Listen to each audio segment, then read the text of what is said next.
sem definição da reforma ministerial por parte do governo Lula, partidos como o PP e republicanos trocaram seus integrantes na CPI do MST.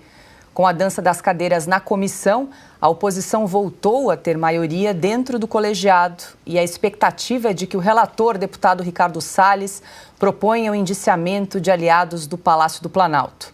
O PP, partido do presidente da Câmara, Arthur Lira, cedeu suas vagas dentro da CPI para nomes do PL. O Republicanos retirou 2 deputados afinados ao ex-presidente, mas não o substitui por governistas, como queriam os articuladores de Lula.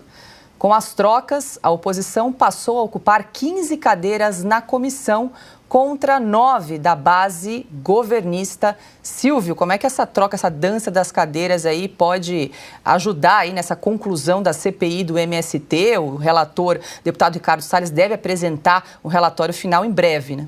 Esse é o jogo de cartas políticas, né? O Congresso Nacional, os partidos, os líderes dos partidos. É claro que o Arthur Lira, 100% envolvido em toda essa negociação, pressionando o Poder Executivo pela liberação cada vez maior de emendas parlamentares e principalmente pelos cargos em ministérios, em estatais, em segundo escalão. Isso é o jogo político que a gente acompanha no Brasil há muitos anos e que o Lula, aparentemente, neste governo, tem feito sem efetivo resultado. Então, o que aconteceu? A CPI do MST, ela já cumpriu o seu papel, deve terminar em setembro, se não houver uma prorrogação, porque ela descortinou, ela trouxe para a superfície aquilo que já se sabia sobre o MST. Um movimento fora da lei, um movimento inconstitucional, que não respeita aquilo que está escrito na nossa carta, um movimento que utiliza pessoas muito humildes em situação de dificuldade como massa de manobra política, que só existe quando o PT está no poder. São siameses. Sem o PT no poder, o MST desaparece, porque é justamente isso,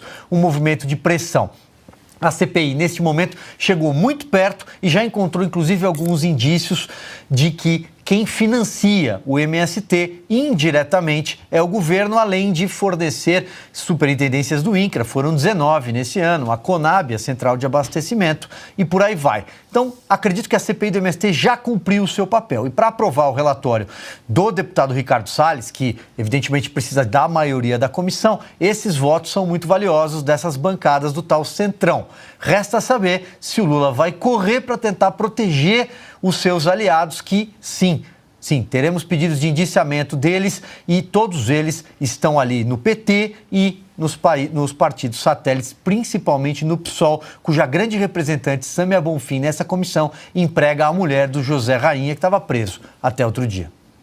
E aí, Paulo, essa CPI do MST deve encerrar agora no mês que vem, em setembro? Você também avalia que essa CPI cumpriu o seu papel? E agora, como é que esses integrantes, principalmente o presidente e o relator da CPI, vão implementar ações práticas, né, a partir de tudo aquilo que foi investigado ao longo dos últimos meses? Essa CPI, quando ela pôde trabalhar, ela produziu um material excelente, provas, demonstrou, desnudou o MST.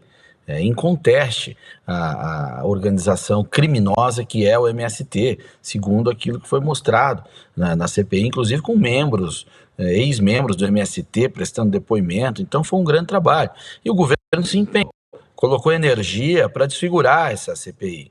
Felizmente, o Lula prefere viajar com a Janja do que fazer política real em Brasília. Isso é que está salvando o Brasil.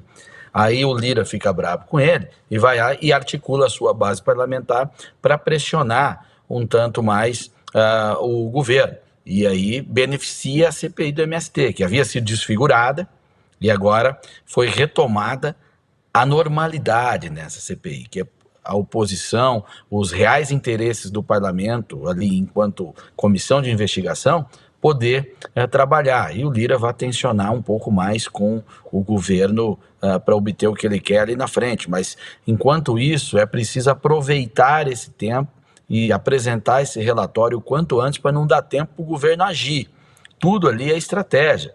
Você pode dizer que isso não é lá a maior moralidade do mundo, essa troca de membros e tal. Eu também acho. Existe uma banda para trabalhar e isso está um tanto fora da banda. Mas é assim que está acontecendo no Congresso Brasileiro há muito tempo. Então não vamos perder tempo com isso. O que importa é que a configuração hoje ela é favorável a um relatório duro e que tem que ser apresentado. E mais, além desse interesse político aí da atenção da Câmara com o governo que proporcionou essas trocas, existe uma outra realidade também que ajuda, tá, na hora de fazer esse tipo de manobra, que é a real disposição dos parlamentares. Defender o MST para não petista é praticamente impossível. O MST é uma organização criminosa, terrorista e assassina.